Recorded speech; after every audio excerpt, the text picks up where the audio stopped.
ഒരു താലൂക്കിന്റെ മൊത്തം ഭരണചക്രം തിരിക്കുന്ന തിരൂർ മിനി സിവിൽ സ്റ്റേഷനിൽ കറണ്ട് പോയാൽ കാര്യങ്ങളെല്ലാം താളം തെറ്റും. ഇത്രയും വലിയ ഓഫീസിൽ ഒരു ജനറേറ്റർ സംവിധാനം പോലുമില്ല. ഉണ്ടായിരുന്നതാവട്ടെ തുരുമ്പെടുത്ത് കാടുമൂടി നശിച്ചും കിടക്കുന്നു. ദിനേന എന്നോണം ആയിരക്കണക്കിന് ആളുകൾ വിവിധ ആവശ്യങ്ങൾക്ക് വന്നുപോയിക്കൊണ്ടിരിക്കുന്ന ജില്ലയിലെ തന്നെ ഏറ്റവും തിരക്കുള്ള മിനി സിവിൽ സ്റ്റേഷനാണ് തിരൂരിലുള്ളത്.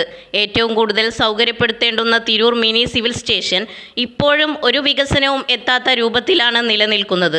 ഏറ്റവും പരിതാപകരമായ അവസ്ഥ എന്ന് പറയുന്നത് കറണ്ട് പോവുകയോ ഏതെങ്കിലും സാഹചര്യത്തിൽ കറണ്ടിന് വല്ല കേടുപാടുകൾ സംഭവിക്കുകയോ ചെയ്തു കഴിഞ്ഞാൽ പിന്നെ ഇവിടെ വരുന്ന ഒരാൾക്കും ഒരു കാര്യവും നേടിയെടുക്കാൻ കഴിയാത്ത അവസ്ഥയാണ്. ഇത്രയും വലിയ സർക്കാർ സ്ഥാപനത്തിൽ കറണ്ട് പോയി കഴിഞ്ഞാൽ പ്രവർത്തിക്കുവാൻ ഒരു ജനറേറ്റർ ഇല്ല എന്നുള്ളത് ഏറ്റവും ഗുരുതരമായ അവസ്ഥയാണ്. നിലവിലുള്ള ജനറേറ്റർ ആവട്ടെ തുരുമ്പെടുത്ത് കാടുമൂടി കിടക്കുന്ന അവസ്ഥയാണ്. ഇതുപോലെ തന്നെയാണ് ഇവിടെയുള്ള നെറ്റ് കണക്ഷൻ്റെ കാര്യവും.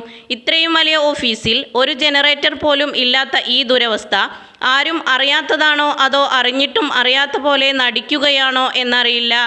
ബന്ധപ്പെട്ട അധികാരികൾ ഇനിയെങ്കിലും കണ്ണു തുറക്കൂ. ന്യൂസ് 99 തിരൂർ.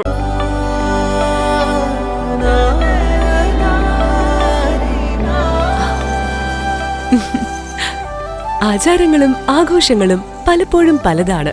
അതുപോലെ തന്നെയാണ് നമ്മൾ അണിയുന്ന ആഭരണങ്ങളും.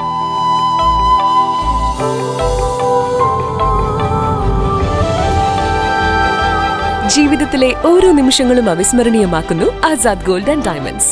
Azad gold and diamonds, Thazhepalam, Tirur.